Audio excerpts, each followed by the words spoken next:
सगळं केलं तर त्याच्यातून काही फायदा आहे का? त्याच्यातून काही आम्हाला मिळणार आहे का?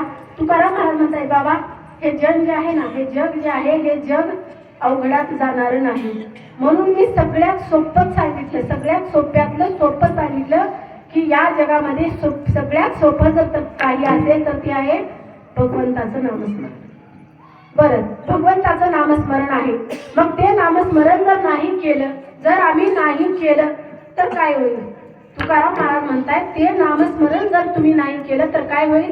नाहीतरी गेला जन्म वाया, नाहीतरी गेला जन्म वाया. सांगतो तुम्हासी बजारे विठ्ठला,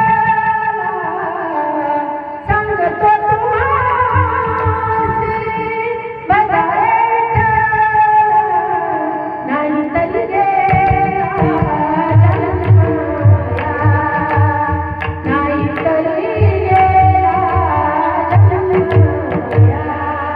या ठिकाणी जर आल्याच्या नंतर, या देहामध्ये आल्याच्या नंतर जर भगवंताचं नामस्मरण केलं नाही तर जन्म वाया गेला. बरं, जन्म वाया गेला. या ठिकाणी आलो, भगवंताचं नामस्मरण केल्यानंतर आणखी काय होतं तर असलेलं नसलेलं पाप निघून जातं अभंगाच्या शेवटच्या.